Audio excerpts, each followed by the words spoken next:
todos. Primeiro me apresentar, sou Williams Pereira Júnior, sou diretor de Serviços Jurídicos e Trabalhista do Grupo Oi. E tanto eu como nossos dois palestrantes temos o grande desafio de falar após o almoço. Né? Então, Flávio e Dr. Cláudio teremos esse desafio. Antes de apresentar nossos palestrantes, dar os recados importantes, a senha aqui do Wi-Fi é 2017 e a rede é Painel Telebrasil, tudo junto. Pedimos também para colocar o celular no silencioso. Temos um aplicativo do evento para ver a programação, fazer perguntas, avaliar as sessões e ter acesso às apresentações imediatamente. E ao final da solenidade de abertura será oferecido um jantar aos participantes credenciados. Então, eu gostaria de chamar à mesa o Dr. Flávio Henrique Unes Pereira, advogado do escritório Silveira e Unes Advogados.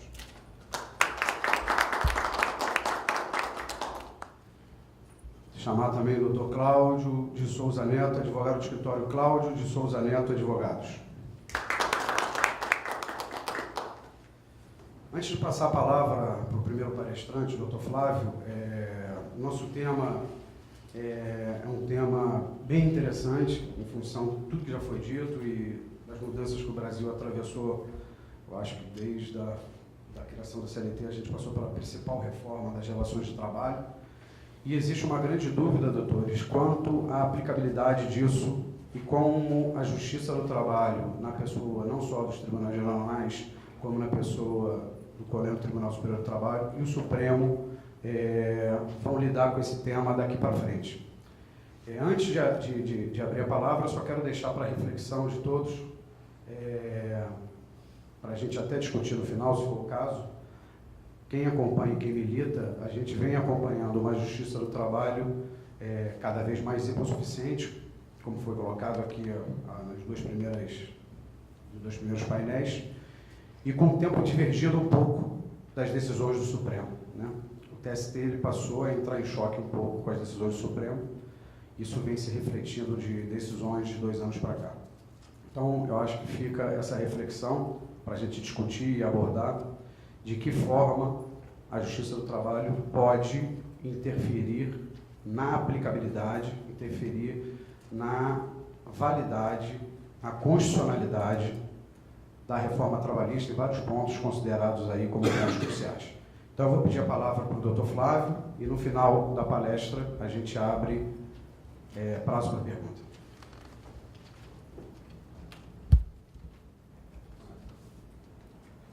Boa tarde a todos. Inicialmente agradeço a oportunidade de estar aqui para conversar com os senhores. O tema, de fato, é instigante. Há, de fato, uma tensão constante, né, da jurisdição trabalhista em relação ao Supremo Tribunal Federal, pelo menos esses são os últimos episódios que a gente vem acompanhando.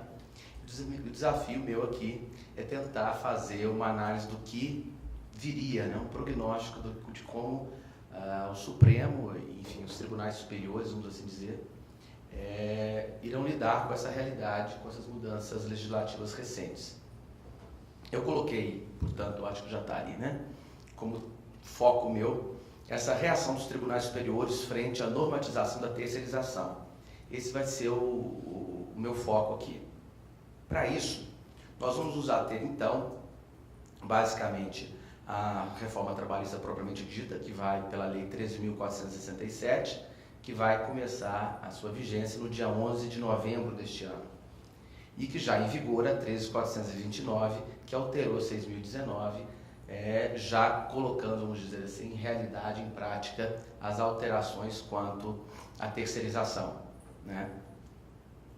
Então, nós temos já um texto vigente e temos um texto que virá em brevíssimo tempo se tornar realidade mesmo para todos nós. O tema no Supremo, ele, de certa forma, já está pautado e eu queria situá-los quais são essas ações, para que a gente possa ter um estado da arte do que está no cenário no Supremo Tribunal Federal. Relativamente à terceirização de call center, que nos diz mais respeito, né? A discussão em torno do artigo 94, inciso 2, da Lei Geral de Telecomunicações, nós temos lá com o ministro Alexandre de Moraes o ARE 791-932. É neste que o saudoso ministro Teori Zavascki deferiu a liminar que sobrestou todas aquelas reclamações trabalhistas, até que se discutisse a questão da reserva de plenário, se teria havido ou não essa violação ao súmula vinculante número 10. Um outro processo que também está aí no Supremo é o RE 978252, da relatoria do ministro Fux, e aqui o tema é bem mais amplo, porque não se limita a um segmento que tem uma legislação específica, como no caso de teles, e que discute aí o critério da atividade fim como um critério legítimo ou não para aferir a legalidade da terceirização. É uma briga muito maior, como todos nós sabemos, porque aí envolve diversos segmentos. Chegou a ser pautado, saiu de pauta, há uma expectativa de que isso retorne. Nós temos ainda a DPF 324, da relatoria do ministro Barroso, que também discute este tema. O último despacho do ministro foi no sentido de verificar em que medida as alterações, aquelas primeiras que eu relatei, especialmente a que alterou 6.019, impactaria ou não na discussão da DPF. Já foram apresentadas, agora é saber quanto que o ministro quanto que vai ser de fato colocado em pauta. E tem uma DC 48, também do ministro Barroso, da CNT, que embora não diga respeito a uma lei específica do segmento, há uma discussão de fundo também muito parecida, porque é um segmento que tem uma lei, essa lei, tal qual a lei de teles, autoriza, e a Justiça do Trabalho vem fechando os olhos para a efetividade dessa lei. Então, o que se busca também nessa ação declaratória é reconhecer a validade e essa discricionariedade do legislador para em determinados segmentos entender que certas relações fugiriam daquela clássica relação trabalhista. Bom, a posição da Justiça do Trabalho sobre a terceirização. Nós, se formos olhar um pouquinho para trás, desde 1983, já temos lá a Lei 7.102, acerca da vigilância especializada em transporte de valores, reconhecendo a licitude dessa atividade, uma vez terceirizada. Ao longo do tempo, vocês vão ver rapidamente aqui, eu vou passar, algumas leis, elas vieram a fazer o que a Lei Geral de Telecomunicações fez, a Lei dos Freteiros, no caso a CNT, fez, disciplinar algumas atividades, e elas vêm, a rigor, quando não chama tanto a atenção de alguma perspectiva, vamos dizer assim, ideológica, ela acaba tendo aplicabilidade. No caso da vigilância, por exemplo, há muitos anos isso é uma realidade. E nós vamos ver que em recente estudo, feito publicado na revista da USP, mostra que os terceirizados nesse segmento, eles recebem mais que aqueles vigilantes que são contratados diretamente. Mostrando que aquela ideia da precarização recebe menos, talvez decorra muito mais da marginalidade que a própria Justiça do Trabalho coloca, fazendo vista grossa ou fechando os olhos para a legislação e colocando à margem e criando esse ambiente de insegurança. Quando a Justiça do Trabalho reconhece a legitimidade, e aí gera perplexidade, né? Dizer que um tribunal tem que reconhecer a legitimidade de uma lei, né? Reconhece, tal como no caso da vigilância, isso ao longo do tempo vai se sedimentando e temos uma realidade como essa que é apontada nesse estudo, em que ganha-se mais o vigilante terceirizado do que propriamente aquele que é contratado diretamente. Por isso que é interessante a gente, às vezes, acompanhar um pouquinho o recorte histórico de como as coisas vieram se desenvolvendo ao longo dos anos. Isso gerou a súmula 257 do TST, o vigilante, contratado diretamente por banco ou por intermediário, não é bancário, né, na evolução desse entendimento acerca desse segmento. Depois nós tivemos aí um certo, vamos dizer, passo atrás, com a súmula 239, bancário empregado de empresas de processamento de dados, dizendo que é bancário empregado de empresas de processamento de dados que presta serviço. Aí, não entendeu-se que seria uma terceirização ilícita. Mas aí quando a gente vai ver o precedente que deu embasamento a essa súmula, e esse é o perigo do precedente, né? A gente muitas vezes discute, né? Muitas vezes a gente não pode estar só antenado com o nosso caso, a gente tem que estar antenado com outros casos que podem ser o primeiro a ser julgados em determinado tribunal e se formar aí um mau precedente, vamos dizer assim. Neste caso, talvez houvesse mesmo uma ilicitude da terceirização, porque as peculiaridades revelavam que a empresa de processamento de dados, ela prestava exclusivamente a uma empresa, dentro da sede da empresa, os empregados eram antes empregados da tomadora, que passaram a ser daquela, os bens móveis eram todos utilizados os mesmos, o diretor da empresa era o diretor do... Aí você tinha um cenário tão evidentemente de fraude que não havia discussão. Mas olha como é que um precedente vira uma súmula. E olha o estrago que isso pode trazer numa compreensão de fundo da questão da tese em si acerca da legitimidade da terceirização. Né? Então é preciso também a gente fazer essa distinção para reconhecer em que medida essas súmulas, muitas vezes emendas de julgados, é preciso investigar mais para a gente poder desmistificar certas ideias. Em 86, súmula 256, contrato de prestação de serviço e legalidade. Aí veio, salvo os casos de trabalho temporário, civis de vigilância, civis de vigilância, a lei 6.019, é ilegal. Então, de novo, reconhecendo a legalidade de algumas atividades e o resto mais seria ilegal. Isso avança, nós chegamos a famosa súmula 331, né, que é a grande discussão nossa, que nos interessante o inciso 1 e 2, especialmente 2, em que as atividades meio seriam aquelas autorizadas para fins de terceirização, e que gera toda uma polêmica em torno desse critério, se atividade fim e atividade meio poderiam ser utilizadas para isso. Bom, como é que a gente está caminhando em relação a isso? Esse verbete simular número 1, e aí eu queria fazer um registro, é na época que o ministro Marco Aurélio era do TST, e ele que conduziu esse julgamento. E quando eu vejo isso, a gente pode falar assim, bom, isso já pode anunciar um perfil, né, de julgamento de um magistrado que veio de um Tribunal Superior do Trabalho e que hoje está no Supremo Tribunal Federal. Mas aí nós vamos perceber que essa primeira impressão não se confirma. E não se confirma por uma razão jurídica e não ideológica. Bom, numa recente liminar, por exemplo, alcançada na reclamação 27052, agora de 2007, é o próprio Marco Aurélio que defere a liminar, mostrando para a Justiça do Trabalho que ela não pode fechar os olhos para certas legislações que expressamente autorizam. E isso decorre da época em que o enunciado 331 era a Constituição, era antes da Constituição de 88. E antes da Constituição de 88, nós tínhamos uma regra constitucional em que dizia expressamente que o empregado ele tinha que participar da vida do interior do seio da empresa. Era a partir dessa interpretação desse dispositivo constitucional pré-88 é que informou e influenciou de certa medida o julgamento lá, à época do 331, relativamente a o verbete número 1. Situação que não ocorre, que não se reproduziu na Constituição de 88. Daí porque não há nenhuma contradição entre o posicionamento de Sua Excelência em relação àquele período e agora. Porque agora nós não temos mais aquele comando constitucional que existia antes. Bom, atividade fim, atividade meio, nós temos uma discussão aí desses enunciados do TST versus separação de poderes, né? Para se saber qual é o papel da Justiça do Trabalho, se é o de legislar ou se é de, à luz de casos concretos, de fato, combater ou dirimir conflitos para evitar a precarização das relações de trabalho. Mas isso não pode se confundir com substituir o legislador, né?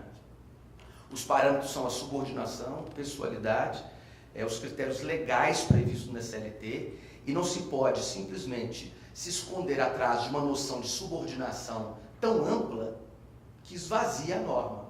Se se entender que qualquer espécie de comando que se dê a um contratado é, na verdade, a verificação de uma subordinação a atrair aquela relação de emprego, nós então estamos utilizando, na verdade, de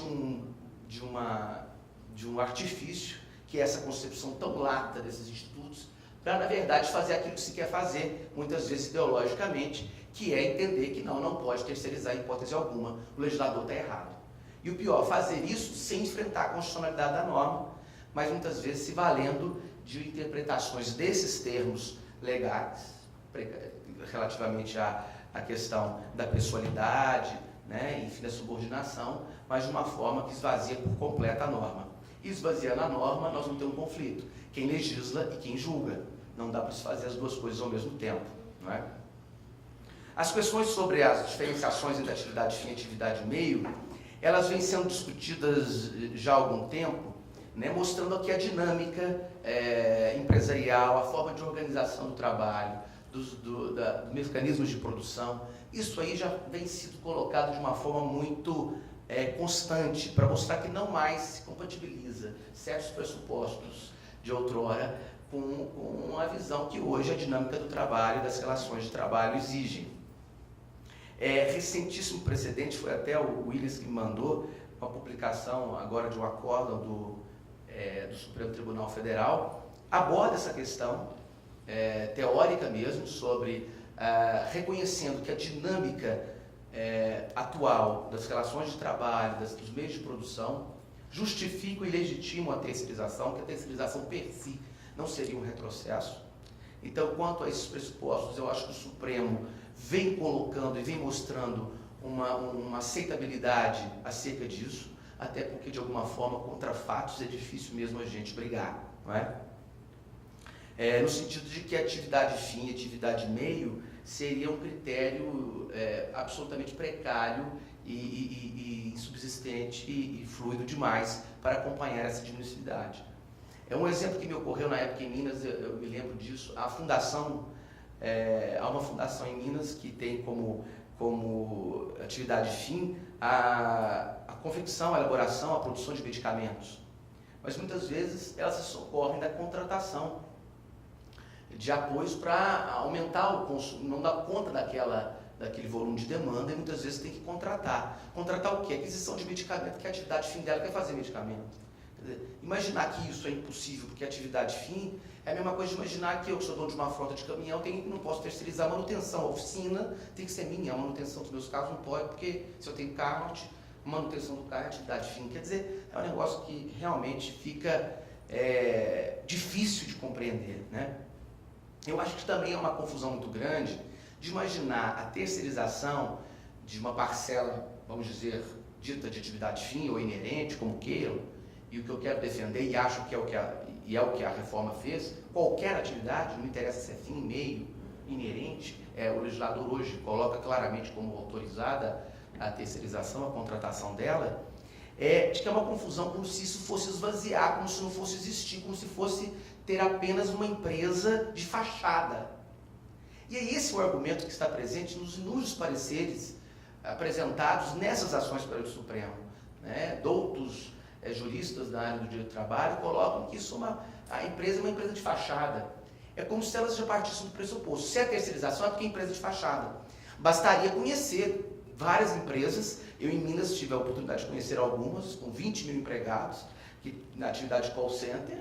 Se aquilo lá for fachada, eu não sei o que eu estou vendo na minha frente, porque uma organização e uma expertise, até para lidar em termos de recursos humanos, com uma atividade típica, estressante e que tem suas particularidades, como é o call center, dizer que aquilo não existe, aquilo lá não é uma organização, aquilo é uma fachada. Quer dizer, então o que a gente vê muitas vezes partem-se de premissas eminentemente teóricas e ideológicas e não se busca ferir o que de fato está acontecendo hoje em dia, não é?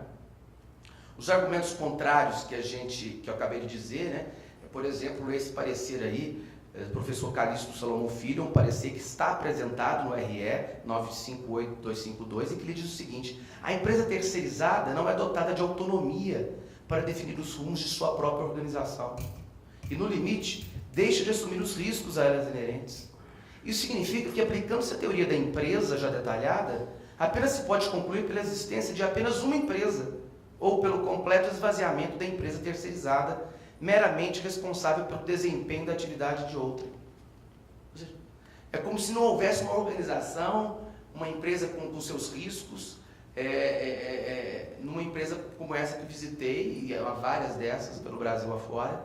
Ou seja, o que não cola com a realidade. Quer dizer, se ele está partindo de um caso, de vários casos, em que a terceirização foi utilizada para esse fim, isso tem que ser, no caso, revelado e combatido. O que não pode é você desqualificar o Instituto como se tudo então fosse assim. Porque senão vai ficar difícil da gente alinhar, ter um pressuposto conceitual mínimo para discutir o que é lícito e o que é ilícito. Porque sempre exemplos de ilícito existirão diante do lícito. Aliás, o ilícito existe porque há o lícito, o ilícito existe porque há o ilícito. O direito existe porque há o abuso do direito. Quer dizer, e eu não posso imaginar porque há o abuso num caso, é que eu vou desqualificar o direito. Enfim, é algo que efetivamente, se vocês forem estudar os pareceres colocados, eu quero saber o seguinte, aonde que, per si, há a inconstitucionalidade. Não há. os argumentos sobre as disparidades de condições vivenciadas entre os trabalhadores terceirizados e os contratados. Acho que a reforma trata disso, toma alguns cuidados para que isso não aconteça. Relativamente à questão de que, quero apenas diminuir os custos, quero pagar menos, nós trouxemos aqui um estudo recente em que mostra isso.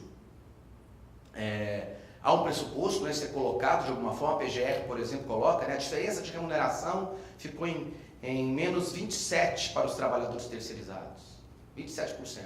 Aí quando você vai ver, então qual é a base de dados dessas pesquisas?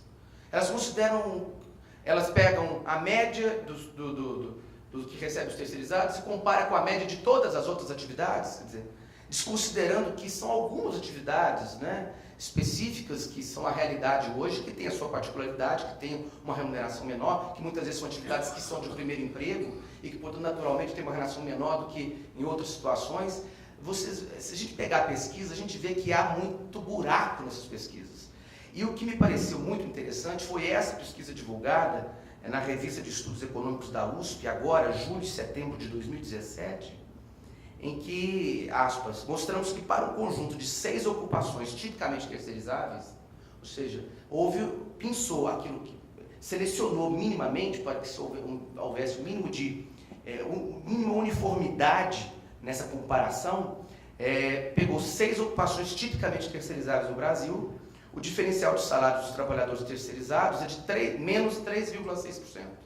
Então, os terceirizados receberiam menos 3,6%. Bem diferente dos 27 lá apontado lá em cima. Mais ainda, mostramos que esse diferencial é bastante heterogêneo.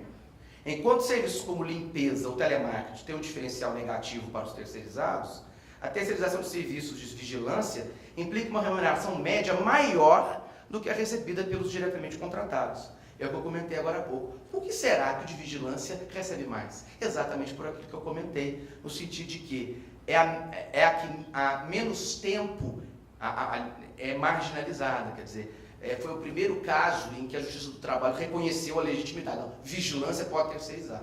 A partir daí, tirou-se a insegurança jurídica por parte daqueles que contratam, que empregam, e a coisa vem evoluindo num ambiente totalmente diferente do que é esse colocado pelo Justiça do Trabalho em relação a tudo mais, que é o do terrorismo, de que é ilícito, de que não pode. E, evidentemente, quando você vê um case em que isso é afastado, esse ataque, esse terrorismo é afastado, você pode chegar a esse dado, que o terceirizado ganha mais do que aqueles que são contratados diretamente. A desmistificar por completo aquela ideia, né?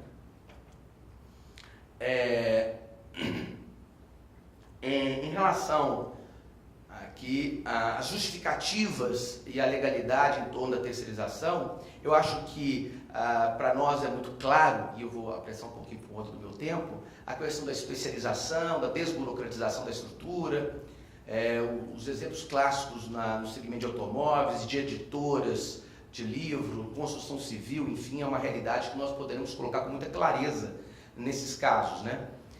O precedente que eu me referi, da relatoria que ficou relator para acordo do ministro Fux, e era relatora originária a ministra Rosa, é este, o RS 760.031, e em algumas premissas são bem interessantes. Olha lá, a dicotomia entre atividade fim e atividade meia é imprecisa, disse o Supremo. Artificial, ignora a dinâmica da economia moderna. A administração pública pautada pelo dever de eficiência deve empregar as soluções de mercado adequadas à prestação de serviços de excelência, normalmente quando demonstrado pela teoria e pela prática internacional que a terceirização não importa a precarização das condições de trabalho. Essa é uma afirmativa de um precedente do Supremo, recente agora. Agora, eu quero também dizer muito claramente, esse precedente discutia as repercussões da ADC 16, né, que é no âmbito da administração pública. A questão dos desdobramentos da responsabilidade de ser ou não subsidiária da tomadora do serviço, no caso da administração pública que é a tomadora. É um tema que não é exatamente esse que nós estamos discutindo. Mas a ministra Rosa, e aí eu estou fazendo essas referências aos magistrados, porque aqui o nosso foco é como é que eles vão pensar. Então é por isso que eu estou trazendo essas referências. A ministra Rosa faz um voto de quase 150 páginas, em que ela discorre sobre a terceirização, discorre sobre isso tudo e na linha, trazendo fundamentos respeitáveis, no sentido de que a terceirização seria um abuso, um retrocesso, etc. e tal. É por essa razão que eu imagino que o ministro Fux trouxe essas referências à terceirização. Olha, já que a senhora discutiu isso, eu quero deixar claro aqui o meu ponto de vista. E no que é o dispositivo e a questão colocada sobre a subsidiariedade ou não da responsabilidade da administração quanto à terceirização. Eu estou dizendo isso para dizer que isso não está, efetivamente, esse precedente é um bom indicativo de como o Supremo pode pensar, mas não é uma questão já resolvida, porque não era esse o objeto do caso. Então, em muitos outros votos, não há referência alguma à questão da terceirização. Ficou muito polarizado entre a posição da ministra Rosa e a posição do ministro Fux. Então, ainda não dá para ter certeza de qual seria o posicionamento dos demais ministros em relação a isso. Aquilo que eu comentei, relativamente ao ministro, à época que o ministro Marco Aurélio participou do 331, era da Constituição de 67, que dizia lá, estava na Constituição, artigo 158, inciso 15, integração do trabalhador na vida e no desenvolvimento da empresa. Quer dizer, esse dispositivo, que não existe na Constituição de 88, informou muito do que embasou à época o enunciado. Então, essa é uma realidade que não está presente no ordenamento jurídico brasileiro vigente hoje, né? Então, sem razão, esses são os dispositivos considerados artigo 170, artigo 5º, nas discussões no Supremo Tribunal Federal acerca da livre iniciativa, da liberdade econômica, em contraposição à ideia de que poderia ser ilegal a terceirização. A reforma, a Lei 3.467 é claríssima quanto a isso, o artigo 442b está lá, né? A contratação do autônomo, cumpridas por isso todas as formalidades legais com seu uso de forma contínua ou não, afasta a qualidade de empregado, né? Nós temos aí outros exemplos de legislação, como eu disse, várias outras que também já colocam essas formalidades legais de modo a afastar a ideia de vínculo de relação de emprego, propriamente dita, né? O artigo 2º da Lei 13.467, que altera a Lei 6.019, já deixou muito claro, a meu sentir, a autorização expressa, né? Se você pegar o 4A vigente hoje, fala serviços determinados e específicos, que é a redação dada pela última alteração, que, na leitura que nós temos, já autorizaria a terceirização de atividade fim. Mas como ainda a Justiça do Trabalho, o doutrinador, outros professores insistiram, não está autorizado não, porque lá no contrato temporário foi expresso, e no artigo 2º sobre a terceirização, se limitou a dizer serviços determinados específicos. Então, peraí, a coisa não está resolvida não. Então, veio a reforma agora, que a partir de novembro, deixando claro de quaisquer de suas atividades, inclusive a sua atividade principal. Quer dizer, não deixando aí, a meu juízo, nenhuma margem de dúvida. Mas lembrem-se, tanto no primeiro, quanto tanto no 4A vigente, no 4A, que daqui a pouco vai começar a ter sua vigência em dia 11/11, quem dirige o trabalho é a empresa prestadora do serviço contratada, lá o parágrafo 1º. Então, sempre vai ter a brecha para dizer da fraude. Ou seja, se houver a presença efetiva de que se quem dirigiu o trabalho, casos como aquele que deram embasamento à súmula que eu falei lá atrás do processamento de dados, em que era dentro da empresa, quem dava a ordem era... Quer dizer, se nós estivermos diante de uma patente, vamos dizer, fraude, e aí eu entendo que, no caso concreto, pode-se entender aí pelo reconhecimento do vínculo empregatício e a desqualificação da terceirização, né? Mas, especialmente porque há ainda o comando, a empresa prestadora, quem dirige é ela. Se a direção for da outra, eu acho que isso pode dar margem de discussão. Mas nada tem a ver em desqualificar per si o Instituto da Terceirização, que uma vez feito dentro das suas formalidades legais, não há nenhuma ilegalidade, não é? A transição aí entre o período pré e pós-normativo é interessante. O artigo 19c da lei fala que os contratos em vigência, se as partes assim aderirem, poderão ser adequados aos termos desta lei. Ou seja, se não houvesse uma lei específica no setor de telecomunicações, eu diria, gente, é importante fazermos aditivos aí a tudo mais, porque a rigor, por esse dispositivo, se não houver o aditivo, vigora aquilo que era antes da alteração legislativa, né? Então, no caso nosso, eu entendo que não é aplicável, porque nós já defendemos a tese de que a lei já autorizava isso. Então, eu não preciso dessa mudança de agora para reconhecer a legalidade da terceirização do setor. O TST, olha, isso é um manifesto assinado por 17 dos 27 ministros do TST, encaminhado ao Senado no dia 18 de maio deste ano. Em primeiro lugar, e com forte destaque, cabe-se indicar a ampla autorização que o PLS traz para a terceirização de serviços e benefícios das empresas tomadoras, regra que, por si somente, produz uma significativa redução do patamar civilizatório mínimo fixado pela ordem jurídica. Que nova regra legal também elimina a isonomia, né? Enfim, a insatisfação da magistratura trabalhista ela é claríssima, né? A diminuição e rebaixamento da função constitucional interpretativa dos tribunais do trabalho em contraponto à matriz da Constituição, né? São afirmações muito claras, né? E a pergunta é, o problema está resolvido? Ou seja, ainda que eles estejam esperneando, vamos dizer assim, aqueles que são contrários, o problema está resolvido na medida em que a lei está aí? É uma questão naturalmente o Cláudio vai conseguir dizer isso com mais clareza do que eu, mas eu acho que se nós examinarmos a forma como a reação como vem sendo feita, nós vamos encontrar ainda algumas dificuldades, né? O tema está colocado agora recentemente em 4 ADIs, da relatoria do ministro Gilmar, ADI 5685, 5686, 5687 e 5695, né? E a última 5735 pela PGR é uma ADI extremamente bem feita, em que discute tudo isso que nós estamos falando, dizendo que a terceirização é um retrocesso. Então, assim, nós vamos ter que ver como é que isso vai se resolver, por exemplo, no bojo dessa ADI, né?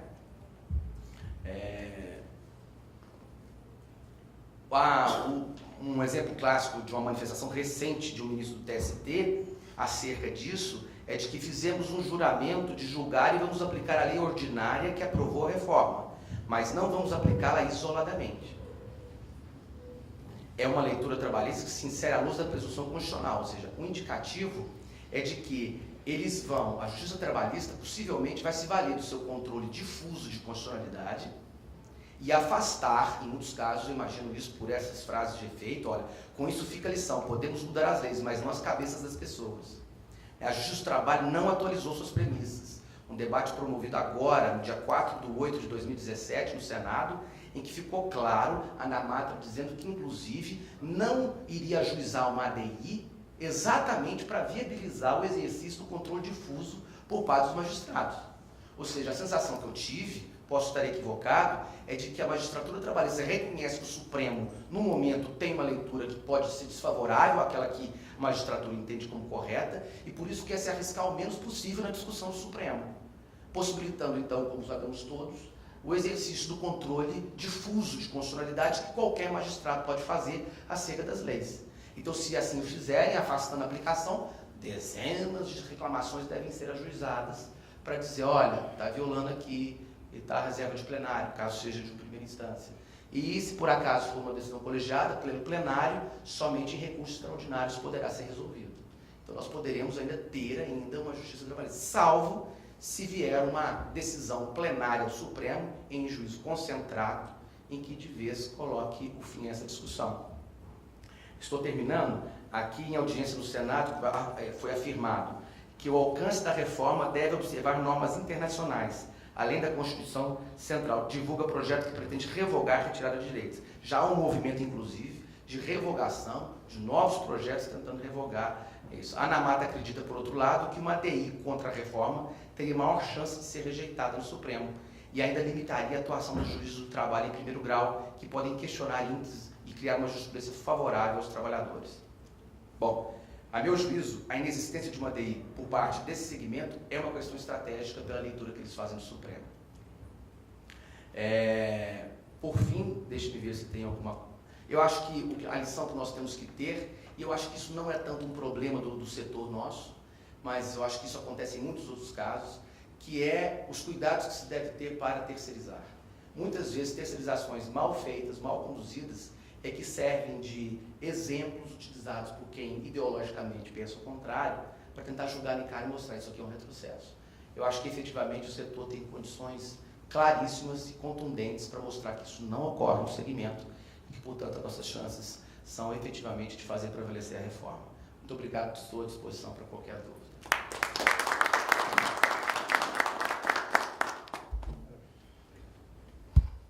Doutor Cláudio, por favor.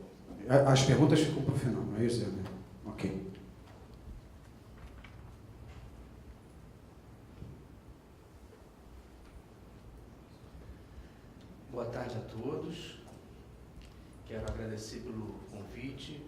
para participar desse evento tão importante, que é o painel Telebrasil. Quero cumprimentar especialmente o presidente da nossa mesa, o Dr. Williams, meu colega e amigo Flávio Nunes.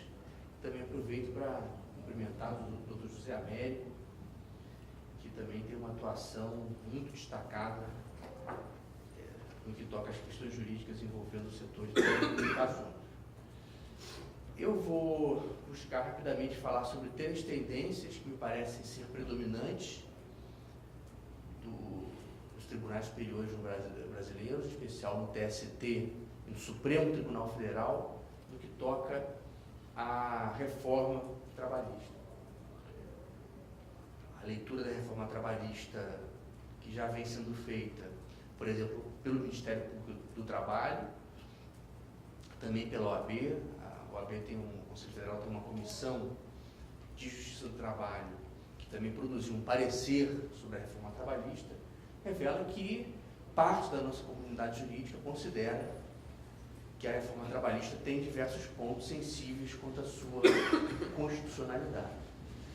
Nada obstante, o que se tem percebido é a ausência de provocação direta do Supremo Tribunal Federal por parte dos legitimados. As confederações de trabalhadores não propuseram ADIs, os partidos políticos também não propuseram. Quem propôs foi o Procurador-Geral da República, mas apenas para impugnar normas relativas ao processo do trabalho, não normas de direito material do trabalho. O que já revela que essas questões não devem ser apreciadas sob a perspectiva da sua constitucionalidade, em primeiro lugar pelo Supremo Tribunal Federal. A tendência é que antes os juízes do trabalho, os desembargadores dos tribunais regionais do trabalho e os ministros do TST se manifestem sobre a constitucionalidade de diversos aspectos da reforma trabalhista, e nesse ponto concordo com os demais, concordo inteiramente com o que disse o doutor Flávio. Também percebo que embora haja manifestações incisivas da Ana Matra, manifestações incisivas até dos ministros do TST relativamente à reforma trabalhista, também compreendo que talvez a Justiça do Trabalho já esteja compreendendo que é importante buscar um ponto de moderação, né? Quem estuda o funcionamento dos tribunais já se deparou com um fenômeno chamado backlash.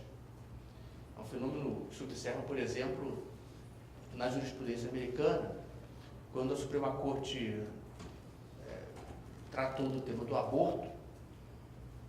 Esse precedente acabou provocando uma onda assim, muito reativa à possibilidade do aborto na sociedade norte-americana. E esse fenômeno, essa reação à jurisprudência da Suprema Corte no que toca ao aborto, acabou sendo caracterizado como esse fenômeno backlash. Então, toda vez que uma corte é muito incisiva, muito imoderada quando adota os seus padrões jurisprudenciais, isso acaba provocando uma reação da sociedade, uma reação dos demais tribunais, e, por vezes, isso implica na criação de obstáculos, né, para a realização dos próprios propósitos que orientaram a jurisprudência mais incisiva.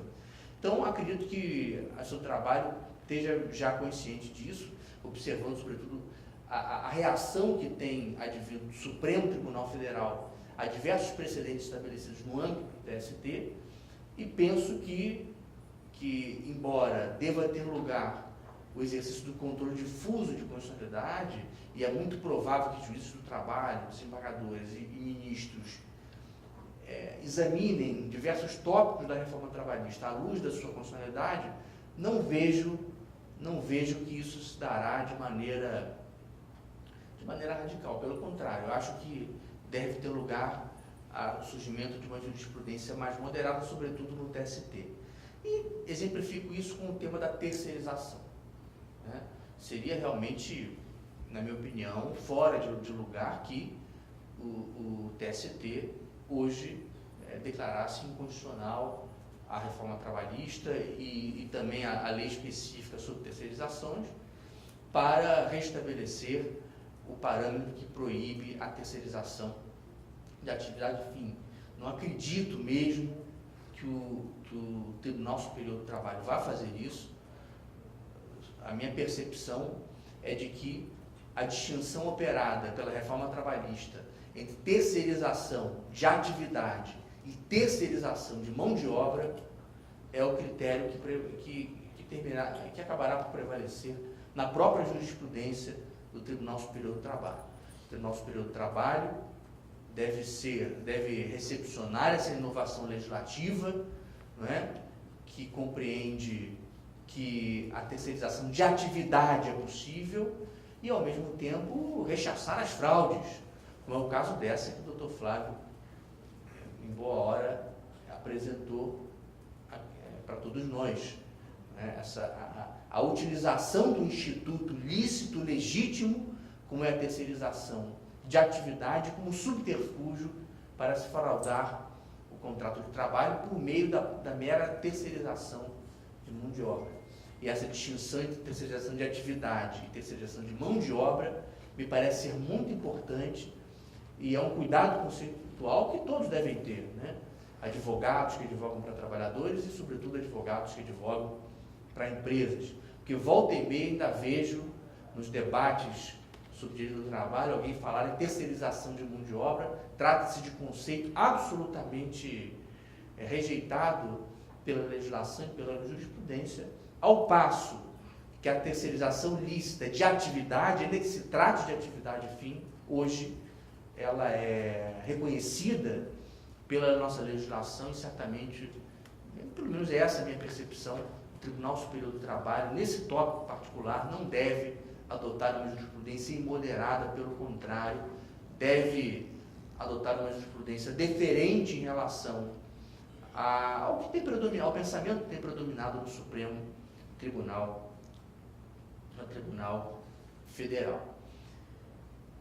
Mas, certamente, há aspectos da legislação trabalhista que podem sofrer algum tipo de impugnação contra a sua constitucionalidade e é provável que o seu trabalho e talvez até o próprio Supremo Tribunal Federal termine por considerar alguns aspectos da reforma da Previdência, válidos sob a perspectiva da sua constitucionalidade. Menciono, por exemplo, a tendência de se garantir o pagamento do salário mínimo, no que toca também ao trabalho intermitente, por meio de uma interpretação conforme, ou de se retirar da possibilidade de convenção coletiva, ou pelo menos que a possibilidade de a convenção coletiva prevalecer sobre a legislação, no que toca ao enquadramento de graus de insalubridade ou de prorrogação de jornada de trabalho insalubre. Pontos assim, que dizem respeito, por exemplo, ao direito à saúde, eu entendo que talvez o seu trabalho, sobretudo o Supremo Tribunal Federal, possa fazer algum tipo de matização no que toca à apreciação da sua constitucionalidade, algo que não me parece ocorrerá no tema da terceirização.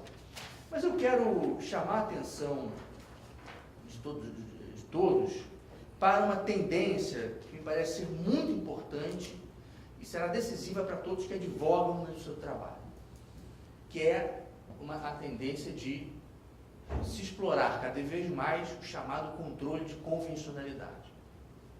Tem uma jurisprudência recente do Supremo Tribunal Federal, na verdade tem alguns anos, mas uns 5, 6 anos, que é uma jurisprudência sobre a possibilidade da prisão do depositário fiel, considerando o Pacto de São José da Costa Rica. Uma jurisprudência estabelecida após a entrada em vigor da Emenda Constitucional 45.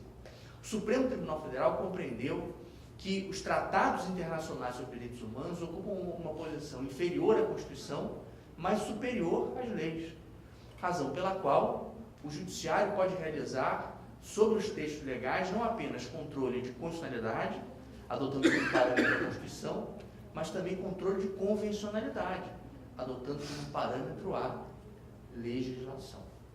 Ou melhor, os tratados internacionais. Então, nada impede que os juízes do trabalho, os tribunais do trabalho, passem a examinar a reforma trabalhista à luz também dos tratados internacionais que versam sobre o direito do trabalho, em especial as convenções da OIT. E a competência para aplicar as convenções da OIT, salvo melhor juízo, é predominantemente do seu trabalho em geral e, em especial, do Tribunal Superior do Trabalho. O Supremo Tribunal Federal pode até aplicar as convenções internacionais, mas como subsídio para a interpretação das normas constitucionais, e não para que realize autonomamente, né, sem considerar aspectos constitucionais, o chamado controle de convencionalidade. O STJ, agora há pouco, realizando o controle de convencionalidade, ele compreendeu que o crime de abuso de autoridade era um crime que não mais prevalecia na legislação brasileira, justamente por violar também o Pacto de São José da Costa Rica. Então, o STJ realizou justamente o controle de convencionalidade. A questão não pode ser remetida ao Supremo Tribunal Federal. Não pode, a princípio, ser remetida ao Supremo Tribunal Federal. Então, chama atenção para todos que atuam na área do direito do trabalho para a perspectiva de incremento substancial dessa atividade de controle de convencionalidade por parte da Justiça do Trabalho, né?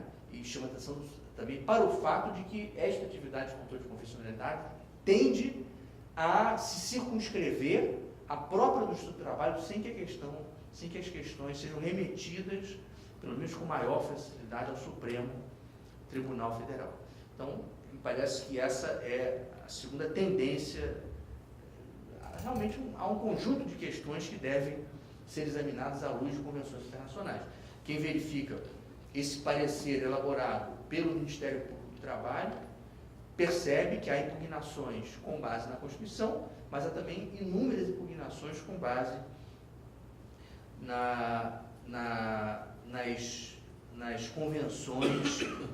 nas convenções da OIT. E um último conjunto de questões, que é o terceiro grupo que eu gostaria de enfatizar, são questões relativas à interpretação legislativa e sistemática, ou melhor, a interpretação infraconstitucional de caráter sistemático, no meio da interpretação, sem se aplicar à Constituição, ou sem se aplicar qualquer tratado internacional, é possível também conferir outros sentidos às normas que integram a reforma trabalhista. Então, acho que esse é um outro cenário que também deve ser enfrentado por todo aquele que advoga na Justiça do Trabalho. E quero mencionar em especial um tema que me parece será um tema muito importante do ponto de vista prático, que é o problema da aplicação intertemporal da reforma trabalhista, né?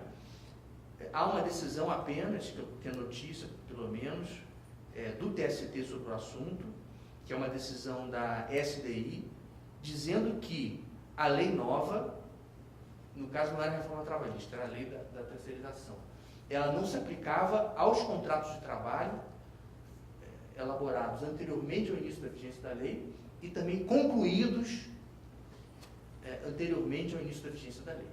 Me parece que esse vai ser um tema muito importante, com uma repercussão prática muito grande, que deverá ser enfrentado por todos que atuam no seu trabalho. A tendência, a jurisprudência do TST, nesse ponto, ela está em conformidade com a jurisprudência do Supremo. A lei nova, ela não retroage para se aplicar aos contratos que já foram executados, né, firmados e concluídos antes do início da sua vigência. Não se aplica a não ser que se sustente a tese de que, na verdade, a reforma trabalhista veicula normas de caráter interpretativo.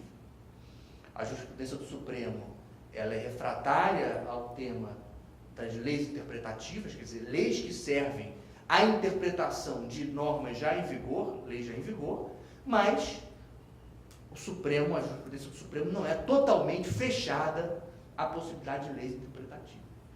E a reforma trabalhista, como todos sabemos, em muitos tópicos, atua no sentido de revogar interpretações estabelecidas pelo TST, inclusive interpretações consolidadas em súmulas editadas pelo Tribunal Superior do Trabalho.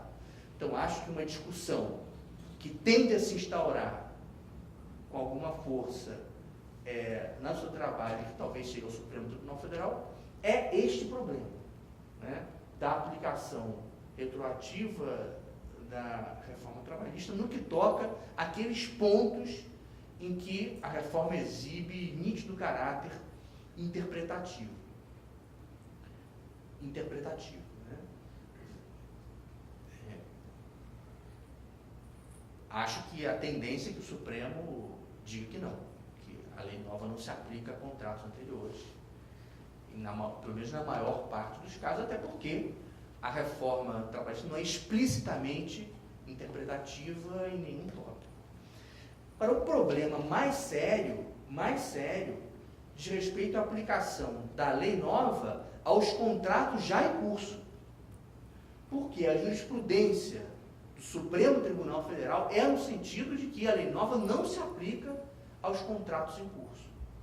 A jurisprudência do Supremo Tribunal Federal adere à conhecida teoria subjetiva de Gaba, né, que se apoia no conceito de direito adquirido e impede a incidência da lei nova a fatos passados, né, portanto rejeita a chamada retroatividade máxima, mas rejeita também a chamada retroatividade média, ou seja, a aplicação da lei a fatos pendentes e até a retroatividade mínima, a fatos futuros quando decorrentes de atos passados.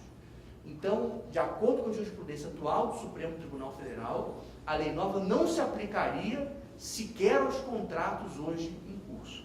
Mas essa teoria do Gaba é apenas uma das teorias que disputam a adesão da comunidade jurídica há décadas. Há também uma outra teoria, que é a teoria objetivista do Paul Roubier, que se apoia não no conceito de direito adquirido, mas no conceito de situação jurídica, e que se abre a possibilidade de que a lei nova incida sobre os contratos vigentes no que toca aos fatos ocorridos após o início da sua vigência. Embora a jurisprudência do Supremo Tribunal Federal ainda se vincule à teoria de Gaba, penso eu que haja espaço para um amplo debate no Supremo Tribunal Federal, eventualmente, para que a Corte eventualmente restabeleça novos parâmetros no que toca ao direito intertemporal.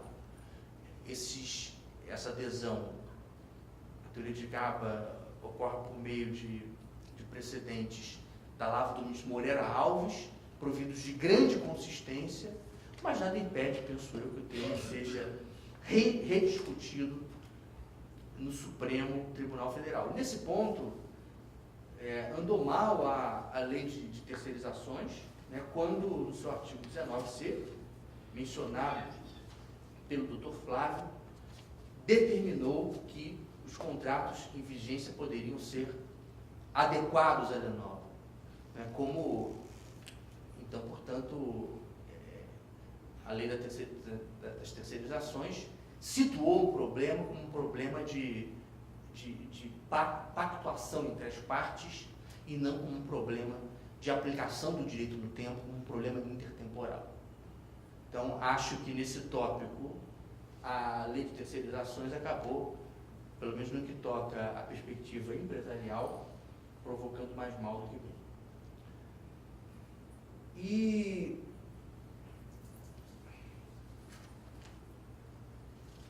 Então, acho que mas no que se refere aos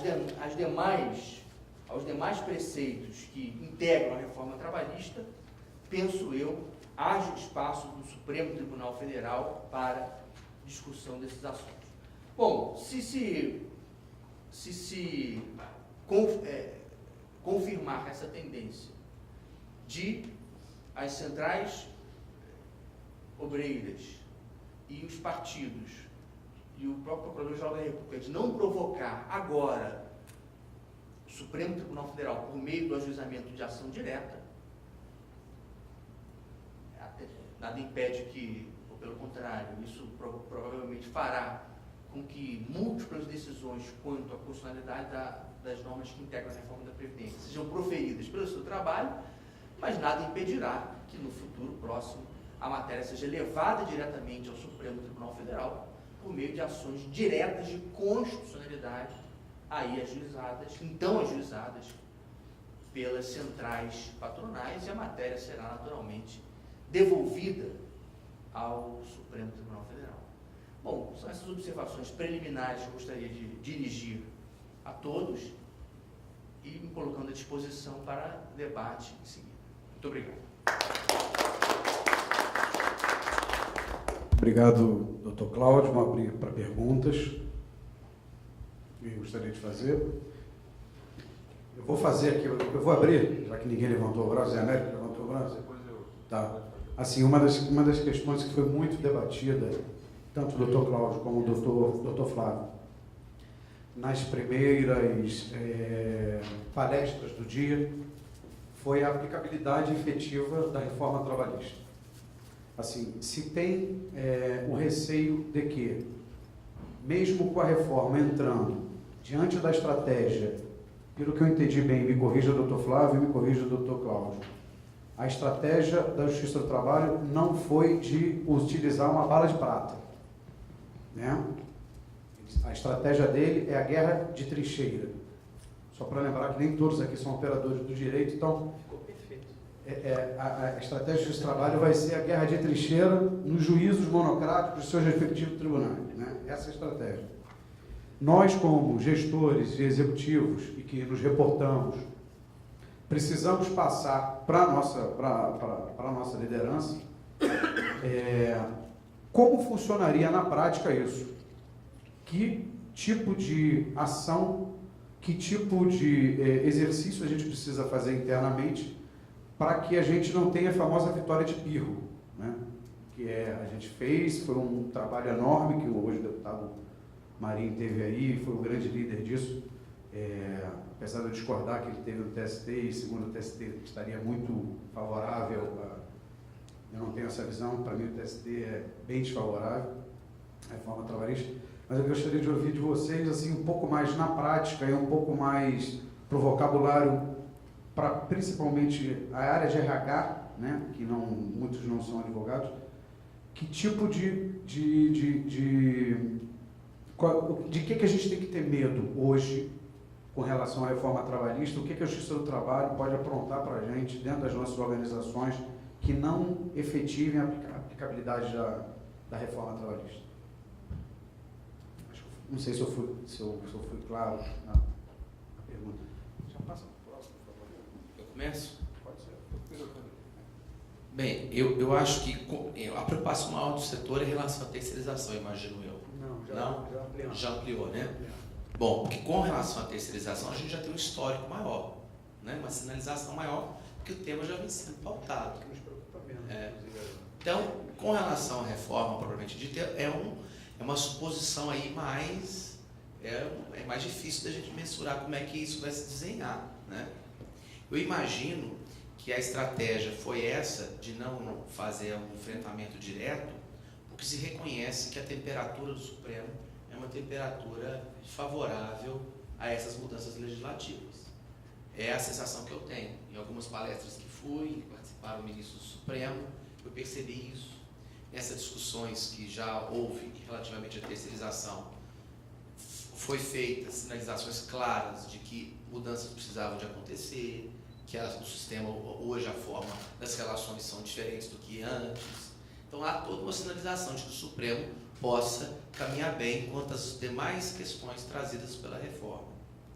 Então por isso nós vamos ficar um pouco, imagino essa estratégia se confirmar de não levar isso diretamente ao Supremo, reféns do controle difuso dos magistrados. E aí é a luta da trincheira do dia a dia. Quer dizer, não tem muito como a gente fazer. Quer dizer, se o magistrado entende que é direito, que não se aplica a lei tal qual foi colocada, porque ele entende, à luz de um tratado internacional, à luz de um princípio constitucional que ele entende que tem essa dimensão, ele afasta a aplicação e ali aplica o direito, ignorando aquela literalidade ou aquela alteração, não há o que fazer. é uma luta de recurso ao tribunal, e disso vai virar uma novela. Se isso de fato vier a acontecer, a sugestão que eu daria é que houvesse, então, por parte do segmento, o ajuizamento direto de uma ação declaratória de constitucionalidade. Então, que nós façamos, então, ações declaratórias pontuais sobre aspectos que, à medida que venham a aparecer no mundo da vida como ignorados pela magistratura trabalhista, então a solução terá que ser essa.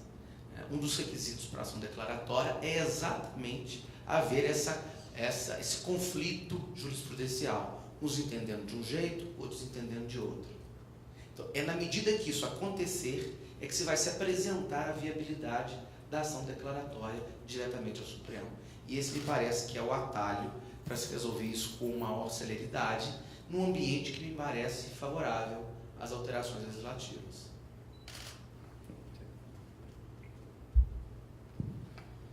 Só explicando para o pessoal que não é da área do direito, que no Brasil, qualquer juiz de primeira instância, ele pode deixar de aplicar uma lei se entender que ela é incompatível com a Constituição, ou se entender que ela é incompatível com o Tratado Internacional sobre Direitos Humanos. Qualquer juiz. Ok? Então, isso pode acontecer. E mais, ele pode não apenas deixar de aplicar o preceito, como ele pode dar uma interpretação ao preceito que considere a Constituição e considere o Tratado Internacional. E, nesse sentido, ele pode, por meio de interpretação, promover algum tipo de alteração no teor do preceito.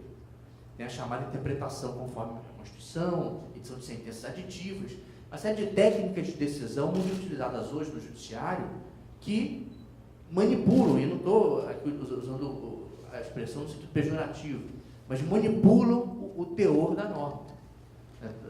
Não por outra razão, alguns chamam de sentenças manipulativas.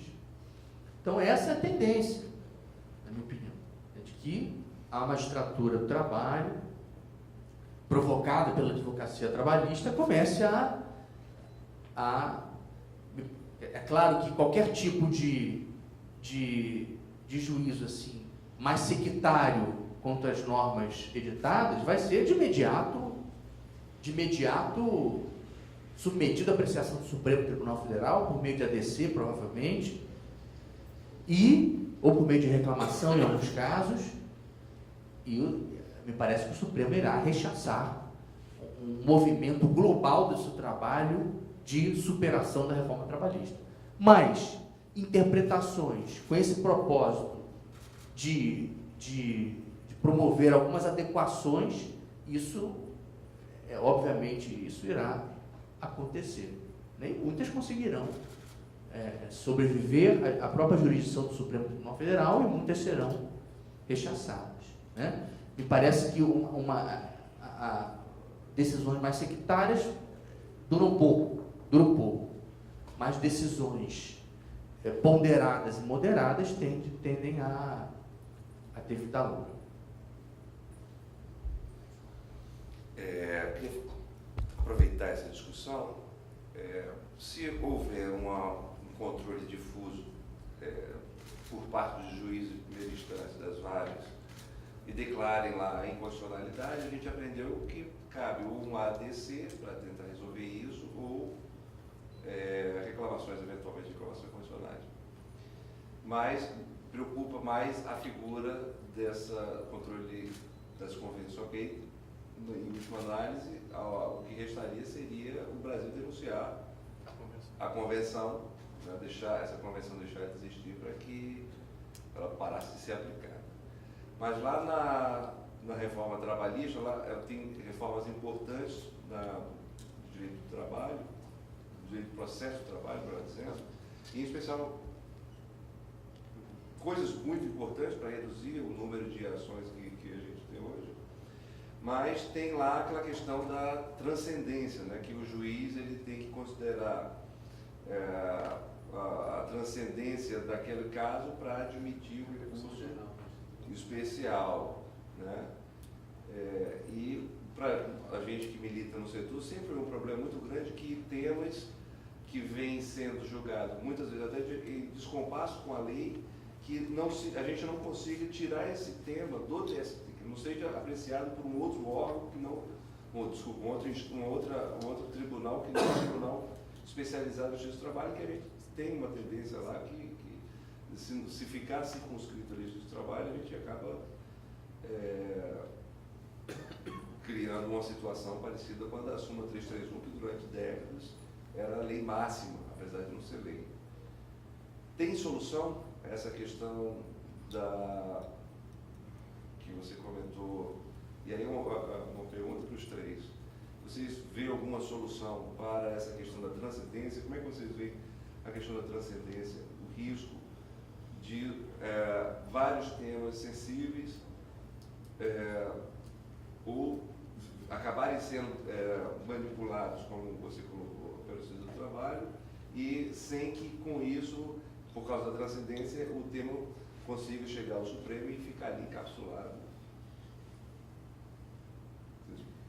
Eu estava procurando aqui o texto desse artigo que fala disso. Vocês têm aí? Que fala exatamente desse tema, da transcendência? Então, o texto que eu queria ver exatamente como está colocado. Se me parece que a questão da repercussão, vamos dizer, seria uma repercussão geral aplicada ao processo do trabalho, né? Isso. Que é o que a gente também A vê. importância do tema, quem decide, eu passaria a ser... É que a figura Do das TST. decisões vinculantes ficaria não só no Supremo, mas aí passaria também para o TST. Parece que o STJ está se criando também uma norma para O STJ, inclusive, tem uma PEC para alterar, né, a Constituição, para prever também recurso especial agora, a repercussão geral. Está em vias de ser aprovada, parece que está muito bem encaminhado. A legislação específica já está minutada, pelo que dizem, e daqui a pouco o recurso especial também terá, para ser conhecido, que passar por esse crivo. Então é um movimento que os tribunais superiores, depois do Supremo ter adotado a repercussão geral para o recurso extraordinário, vem querendo fazer. E como é que isso foi a repercussão geral no Supremo? Isso foi um aprendizado também. No primeiro momento havia uma expectativa de que isso teria uma efetividade na perspectiva do tribunal defensiva, de diminuir o número de casos. Hoje a gente tem dezenas de repercussões gerais admitidas, né? Então aquilo que se imaginava, hoje você tem um catálogo de repercussão geral reconhecida que bom. Então não foi um filtro tão filtro assim, porque hoje também não foi tão difícil você reconhecer certos temas como de relevância e com essa transcendência.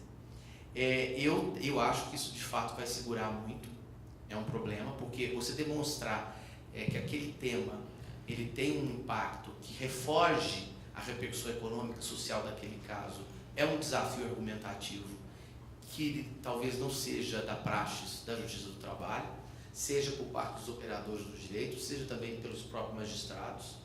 E como a gente tem ideologicamente muito arraigada a magistratura trabalhista, uma perspectiva contra essas mudanças todas, eu suponho que eles vão se valer muito disso, para poder barrar. Quer dizer, vai ser uma fórmula bem interessante de fazer prevalecer uma pré-compreensão sobre o caso, né? Nesse caso mesmo que eu estava lendo no teor recente do Supremo, sobre essa questão da terceirização e também da administração pública e tal, se você vê como é que a Justiça do Trabalho vinha julgando o caso, quer dizer, as particularidades do caso que levariam a outro encaminhamento foram completamente ignoradas, ideologicamente aplicado no entendimento. E ali foi sufocando. Porque quando você chega em recurso extraordinário do Supremo, você não pode examinar a prova. Então você não pode ir nas nuances do caso para poder dar a solução. Você tem que ficar limitado à moldura do acórdão. Só o que o tribunal falou é que você pode considerar como fato. Se ele falou que isso aqui é copo, eu não posso falar que isso aqui é garrafa. Então fica limitado a isso. Essas limitações dos recursos vão ajudando muito a afirmar teses que, a meu juízo, ainda estão muito arraigadas na magistratura trabalhista contra as alterações feitas pela reforma trabalhista.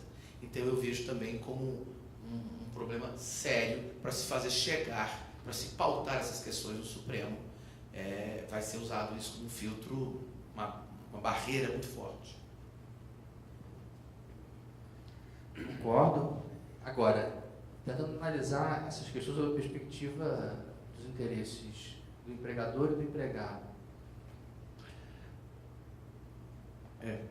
Veja, a transcendência é um filtro. E esse critério é um critério discricionário. O conceito de transcendência é um conceito jurídico indeterminado. Né? Aqui no Brasil, nós, no Supremo, temos o conceito de repercussão geral, que também é indeterminado. Nos Estados Unidos, o acesso ao Supremo a Suprema Corte é discricionária. O certiorário, a Suprema Corte emite uma carta requisitória pedindo para julgar o processo.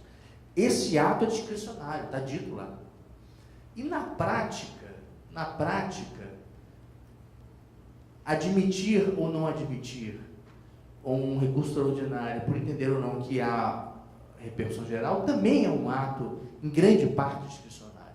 Quando você estuda os precedentes, você vê que não tem a adoção de parâmetros seguros para dizer que nesse caso tem repercussão geral e nesse outro caso não tem, embora a própria legislação trate do assunto. A tendência é que o mesmo se reproduza no TST, né? Que o TST escolha, em grande parte de modo discricionário, quando julgar um caso e quando não julgar outro caso. E isso, obviamente, acaba funcionando como filtro de acesso. Quer dizer, no caso do Supremo, o colegiado tem que dizer que não tem repercussão geral. No caso do TST, não. O relator decide e dessa decisão do relator cabe agravo para o órgão colegiado fracionário a que ele pertence. Né? Então, a turma do TST vai dar a última palavra. Tem agravo e nesse agravo cabe sustentação oral. Então, o que vai, ao fim e ao cabo, o que vai prevalecer é a circunstância de a turma do TST ter uma orientação mais patronal ou uma orientação mais pró-trabalhador. Acho que isso vai ser muito decisivo no que toca ao filtro, ao acesso ao Tribunal Superior do Trabalho. Mas quero apenas fazer mais uma nota de que naqueles casos em que o juiz deixa de aplicar a lei, mas o faz sem declarar explicitamente a sua inconstitucionalidade, quando isso é feito pelos tribunais regionais do trabalho, há a possibilidade de ajuizamento de reclamação direto para o Supremo Tribunal Federal, adotando como parâmetro a regra da reserva de plenário, que está condensada na súmula 10 do próprio Supremo Tribunal Federal. Então, também tem essa outra via de acesso direto para quando a decisão dos tribunais regionais não for uma decisão autêntica ou fundamentada com a necessidade da Constituição. É que eu acho que é o dispositivo aqui, ó. Temos 11 minutos ainda, eu tenho que responder porque o Zé Américo me provocou. Eu acho que não se sustenta por muito tempo a transcendência, dependendo do grau de repercussão de determinado tema, vai se achar um jeito de se levar isso ao Supremo. E assim, e também se os TRTs todos estão declarando uma norma inconstitucional, o TST se nega a apreciar a matéria. Nada impede que seja juiz uma ADC direto do Supremo. Então, não vejo esse filtro como um filtro absoluto. Primeiro, porque há turmas do TST com uma orientação predominantemente patronal e outras com orientação predominantemente pró-trabalhador. E porque também há vias de acesso direto do Supremo. Eu recebi uma mensagem, só para a gente ainda tem 10 minutos, de um caso interessante da questão que você falou com relação à modulação da aplicabilidade. E aí eu trago aqui, eu não vou dizer o nome da empresa, mas o caso concreto é o seguinte: houve uma ação civil pública proposta em determinado estado que proibiu a terceirização daquele estado de atividade fim. Diante da nova, e é um contrato em tese já encerrado, uma matéria transitada e julgada sem prazo para rescisória. Não fica incoerente numa reforma trabalhista que diz que você pode terceirizar qualquer e toda atividade, ter uma decisão anterior que proíbe aquela atividade? Eu queria que vocês comentassem um pouco sobre isso. Isso acontece muito. Já que o microfone está mais próximo do Cláudio, deixa ele responder. Né? É aquela questão de direito intertemporal, né? Só que transitou em julgado. Se transitou em julgado, não tem retroatividade. Então aí, impossível. O problema é que é uma ação civil pública. E aí tem o efeito H-Omnes. Então é uma loucura você imaginar que vai ter um efeito erga-omnes vigorando num território, sendo que eu tenho uma legislação nova. Aí é um caso diferente. Não, a lei nova se aplica, mas se aplica daqui para diante, né? Não para... Esse é o meu comentário.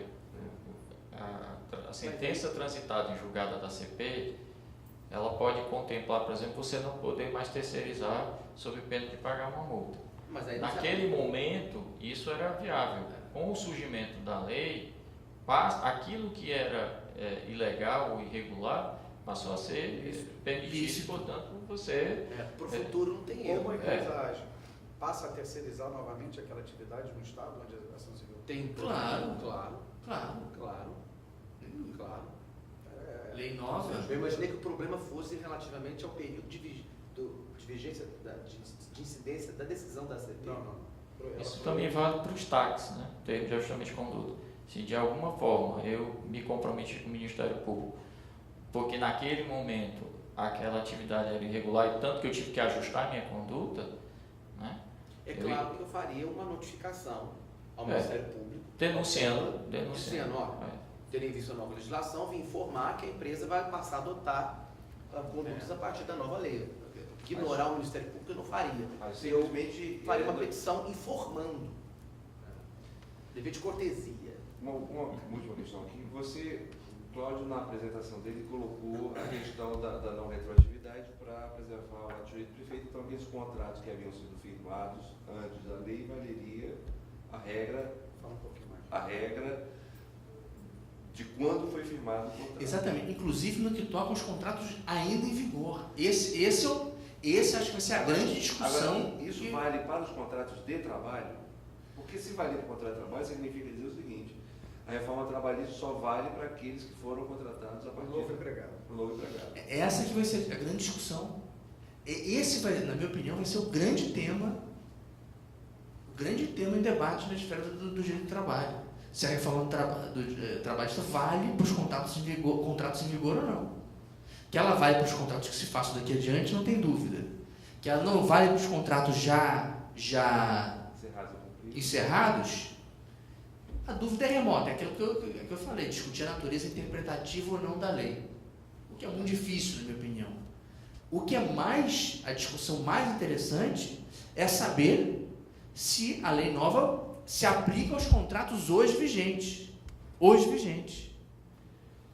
E aí é uma ampla discussão que começa enfrentando esse problema do embate entre as grandes teorias de direito intertemporal. Debate no qual o Supremo Tribunal Federal ingressou para afirmar que não se aplica, ao aderir lá à teoria do GABA. Se a teoria do Roubier se aplicava. Só que aí, na esfera do direito do trabalho, tem ainda outros complicadores. Que, na minha opinião, até dificultam um pouco as coisas para o setor patronal. Agora, você... Mas é uma discussão muito importante, difícil de fazer e que precisa ser levada a termo assim, com profundidade, porque é uma grande questão. Vamos olhar para os tribunais. Agora, Mas por cautela não poderia fazer o aditivo? Isso que eu ia perguntar. Fazendo o aditivo, bom... Não em relação à terceirização, porque aí é uma Não, coisa não, específica. aí tem norma específica. Contrato de trabalho para que ele passe a se aplicar a nova regra... A própria validade do aditivo acho que pode ser discutida. Mas não é uma cautela? Eu acho que é uma cautela. Podem dizer, olha, o sujeito ou faz o aditivo ou perde o emprego. Ruim com ele, Mas eu acho que fazer o aditivo pode ser uma... Cautela Não diante sei. da definição, né? Eu precisaria, assim, para dar uma orientação peremptória, se é melhor fazer o aditivo ou não, ainda pensar talvez seja melhor sustentar a tese que se aplica o novo regime. Talvez seja melhor sustentar a tese que se aplica o novo regime. Eu não sei, eu tenho receio do aditivo, porque isso pode dar uma leitura de fraude. Né? Pode ser que seja, por exemplo, se você imaginar, eu vou falar do call center. Acaba não fazendo tanta diferença o aditivo, porque assim, se o empregado não assinar o aditivo, como é que pensa o juiz? Se não assinar, vai perder o emprego. Então, não vale o aditivo. Talvez a discussão, enfrentar diretamente o problema, negociação coletiva, seja... Tá aí, né? Aí é uma via É uma via interessante. É uma via interessante. Deixar claro que algumas coisas já constando na comissão. Agora, um ponto também é com relação à terceirização, por exemplo, se a lei não vale para os contratos antigos, tem uma discussão para os que estão em vigor, né? Os que foram celebrados antes da... Antes e que estão em vigor. Oi? E que estão em vigor. Os que estão em vigor, a terceirização vai ser possível? Ou o contrato que tem, eu tenho um contrato com uma empresa de call center há 5 anos atrás, que está em vigor. A partir da entrada em vigor da lei de novembro, aquela atividade pode ser entendida como lícita? Eu entendo que sim, porque já era em função da lei Pois é. autorizar, né? Então só corrobora. A questão é em relação às outras alterações, né? Que é o ponto que você colocou aqui. Mas aí eu entendi o seguinte, que no caso da terceirização, o aditivo é plenamente válido porque são entre duas pessoas jurídicas. Sim, no caso da terceirização, na minha opinião, ainda o fundamental é conseguir ganhar aquelas decisões lá no Supremo. O recurso na relatoria do ministro Fux ou a DPF do ministro Barroso. Que aí resolve o problema para trás. Né? Essa norma daí, que diz que pode alterar e tal, eu acho uma norma que mais atrapalha do que ajuda. Essa norma que foi introduzida aí Na reforma trabalhista. Não, na lei de terceirizações. No artigo 19. 19, é. Perfeito. Temos 3 minutos. Alguém quer fazer Que parece uma última pergunta? É uma norma que parece que reconhece o que antes não valia, né? E deixa a opção aos contratantes, porque poderá os contratantes, né, ajustar. Como também Ou o não. termo não foi feliz, né? O próprio termo de fundo, quando fala de determinados específicos, ele usou a mesma nomenclatura, a quaisquer, tipo parcelas. Quer dizer, a lei da terceirização, o estrito senso, ela não foi muito feliz nos termos. É muito melhor A reforma tem que ser melhor. Muito melhor. Ainda bem que foi aprovado, está entrando. Dia 11 do 11. Agora, uma questão que eu queria colocar, bater um bate-bola aqui nesse finalzinho, em relação às ADIs que foram ajuizadas quanto à lei da terceirização, que são aquelas da relatoria do ministro Gilmar, que eu comentei aqui. Elas se voltam, e aí o PGR fez uma alentada ADI contra a figura da terceirização mesmo, resgatando vários pressupostos que serviriam até para combater a reforma trabalhista como um todo, muito focado ali. Quando veio a ADI da PGR quanto à reforma trabalhista, ele se limita àquelas 2 questões apenas. A pergunta é, perderia o objeto das ADIs as ADIs da terceirização porque os artigos mudarão a redação? Eu te proponho uma outra pergunta. Houve uma revogação integral da lei anterior? Aí uma questão de interpretação. Para quem interpretava que do jeito que estava antes não tinha envolvida, não estava autorizada a atividade fim, aí seria uma dissonância entre esta e a nova redação. Para aqueles que entenderam que o determinado específico já era sem atividade fim, então houve uma validação. Aí não perderia o objeto. Exatamente. Mas aí, você entendeu como é que tem uma discussão em torno disso também? Então, certamente vai se instaurar, né? Se alguém propuser uma ação direta nova, para impugnar a reforma trabalhista contra esse tópico específico da terceirização, É outro texto, não é um texto. vai se instaurar uma discussão no Supremo para saber se há prevenção ou não. Se a ação se distribui ao ministro Gilmar, Não é nem uma discussão se perdeu o objeto e se perderam objetos anteriores. de outras. Essas ADIs, tal como colocadas, perderão o objeto a partir do dia 11 de novembro? Espero que não. E vamos defender que não. Que a rigor, na minha opinião, é um espaço ótimo para discussão disso. Haja visto o precedente do Supremo, que você mandou poucos dias atrás. E o relator também. O relato e tudo mais. Né? Mas eu achei estranho o seguinte, por que o PGR faz uma ADI extremamente adentrada, discutindo esse ponto da terceirização em relação à lei de terceirização? E depois, na reforma trabalhista, que mexe na terceirização, mas na própria CLT, ele nada fala. É porque a reforma trabalhista, eu acho que Nesse eles ponto, tentaram buscar ali um caminho mais intermediário. Essa Esse distinção ponto entre atividade e mão de obra, eu acho que isso é o que vai acabar prevalecendo de maneira generalizada, Sim, mas você entendeu? sem grandes A conflitos. questão dele não ter ajuizado, né? Veja, o parecer elaborado pelo PGR, relativamente ao tema, diz que é inconstitucional. Diz que é inconstitucional a reforma trabalhista quanto às normas que dispõem sobre a terceirização. Diz, só que ele não impugnou. Porque eu achei realmente que está muito bem construída a forma como a reforma trabalhista trata do tema.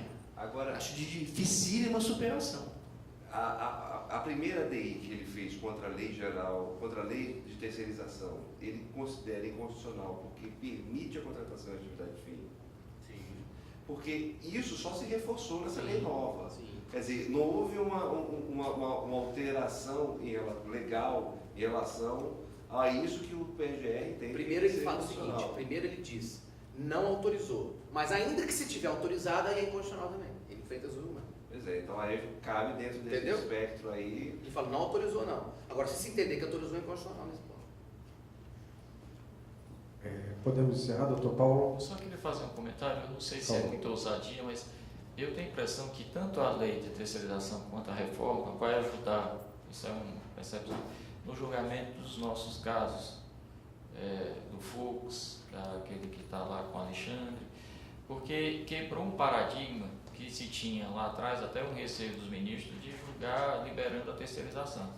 Como veio a lei posterior, eu acho que esse paradigma, porque a gente tinha aquele temor, né? Será que o ministro vai ter coragem para enfrentar um assunto de tamanha repercussão, né? Eu creio que com o advento da lei favoreceu muito aquelas nossas ações que estão lá aguardando o julgamento e espero que realmente eu esteja certo. Ok, chegamos ao fim desse painel. Inicialmente agradecer a presença de todos, fazer alguns registros aqui de presença, principalmente do nosso líder do Comitê de Direito do Trabalho, nosso diretor jurídico do Intel Brasil, agradecer ao Zé Américo pelo convite e pela iniciativa. Registrar a presença do Dr. Paulo, que é o nosso diretor jurídico da Claro, da NET, da Embratel. Registrar a presença também dos maiores jornalistas de Brasília, Rodrigo Ledo, que está aqui presente também, prestigiando o evento. Agradecer ao doutor Flávio e ao doutor Cláudio, que abrilhantaram aqui. Eu acho que o tema é rico e a sugestão é que a gente, dentro do nosso comitê, continue esse debate, porque vem muita coisa pela frente. Muito obrigado a todos.